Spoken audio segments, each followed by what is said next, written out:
सर्वांना नमस्कार. विधान परिषदेचे निवडणूक लागलेली आहे आणि सांगली सातारा स्थानिक स्वराज्य संस्था मतदारसंघातून महाविकास आघाडीतर्फे मी अधिकृत उमेदवार म्हणून या ठिकाणी निवडणूक लढवत आहे. आणि आदरणीय शरदचंद्रजी पवार साहेब, तसेच आमचे प्रदेशाध्यक्ष शशिकांतजी शिंदे साहेब आणि ज्येष्ठ नेते जयंत पाटील साहेब, त्याचबरोबर पक्षातील इतर सर्व ज्येष्ठ नेते यांनी माझ्यावर जो विश्वास दाखवलेला आहे या मतदारसंघामध्ये निवडणूक लढवण्यासंदर्भात, तो सार्थ ठरवण्याची जबाबदारी माझ्यावर आहे. आणि त्या दृष्टीनं मी मतदारसंघामध्ये दौरे सुरू केलेले आहेत. या मतदारसंघामध्ये सर्वसाधारणपणे सरळ लढत होईल, भाजप विरुद्ध महाविकास आघाडी अशी. आणि मला खात्री आहे की या मतदारसंघामध्ये मतदार बंधू महाविकास आघाडीच्या बाजूने राहतील.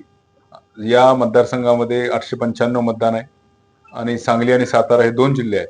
आणि या दोन्ही जिल्ह्याची परिस्थिती सध्याची जर बघितली तर आज जे सत्ताधारी नगरसेवक आहेत, किंवा जे युतीतले नगरसेवक असतील किंवा जे विरोधातले नगरसेवक आहेत, या सर्वांना काही अडचणींना सामोरे जावं लागते. आज जे विरोधातले नगरसेवक आहेत त्यांच्यावर अगदी दुजाभाव केला जातो. त्यांना कोणत्याही प्रकारचं फंडिंग किंवा अनुदान किंवा त्यांच्या वॉर्डातली कामं करण्यासाठी त्यांना कसल्याही प्रकारची मदत सत्ताधाऱ्यांकडून मिळत नाही. आणि ते फक्त विरोधकातल्या महाविकास आघाडीच्या नगरसेवकांबद्दल होते असं नाही, तर जे युतीतले दुसरे 2 पक्ष आहेत, शिवसेना आणि राष्ट्रवादी, त्यांच्या नगरसेवक आणि जिल्हा परिषद सदस्यांनाही त्यांच्या मतदारसंघामध्ये आपली कामं पूर्ण करण्यासाठी आवश्यक ते फंड सत्ताधाऱ्यांकडून मिळत नाहीत. आणि अशा प्रकारच्या वल्गना अनेक वेळा याच जिल्ह्याचे जे मंत्री आहेत त्यांच्याकडून तुम्ही भाषणातून सुद्धा ऐकले असतील की सगळे फंड आम्ही देणार आहे, त्यामुळे तुम्ही आमच्याकडे या, अन्यथा तुम्हाला कसल्याही प्रकारचा निधी मिळणार नाही. तर अशा पद्धतीचे गोष्टी या नगरसेवक आणि जिल्हा परिषद सदस्यांना भोगाव्या लागत आहेत.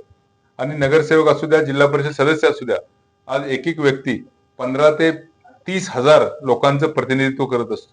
आणि इतक्या मोठ्या संख्येने लोकांचं प्रतिनिधित्व करत असताना त्यांची कामं प्रामुख्याने करणं या त्या नगरसेवकाचं, जिल्हा परिषद सदस्याचं काम असतं.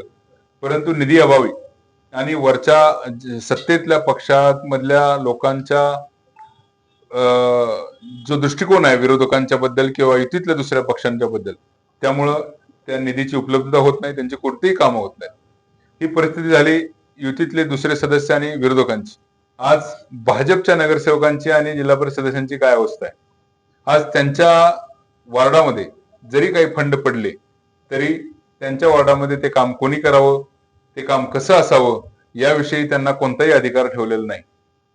केंद्रीय पातळीवरून सर्व अधिकार, सर्व टेंडर वाटले जातात.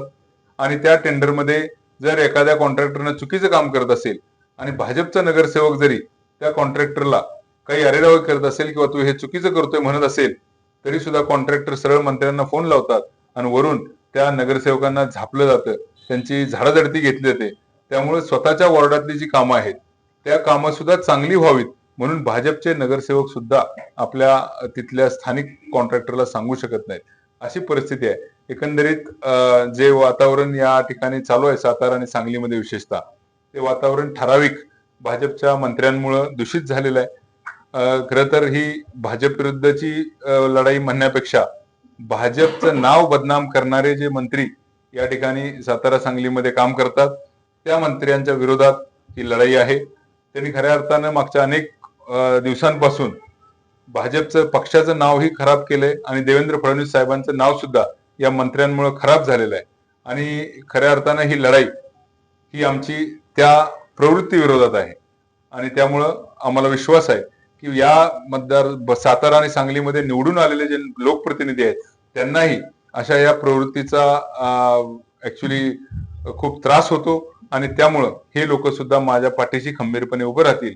आणि भाजपचे असू द्या किंवा महाविकास आघाडीचे असू द्या किंवा इतर त्यांच्या मित्रपक्षांचे नगरसेवक असू द्या, सर्वच लोक या ठराविक मंत्र्यांना त्रासलेले आहेत आणि ते सगळे लोक माझ्या पाठीशी उभे राहतील ठामपणे, असा मला पूर्ण विश्वास वाटतो. त्यामुळे येणाऱ्या निवडणुकीत विजय हा नक्कीच महाविकास आघाडीचा उमेदवार म्हणून माझा होईल, यात मला शंका नाही. आणि त्यासाठी महाविकास आघाडीतले तिन्ही सदस्य, काँग्रेस, शिवसेना, उबाटा आणि राष्ट्रवादी काँग्रेस पार्टी शरदचंद्रजी पवार, या तिन्ही पक्षांचे नेत्यांची संपूर्ण फळी माझ्यासाठी या ठिकाणी मैदानात उतरलेली आहे.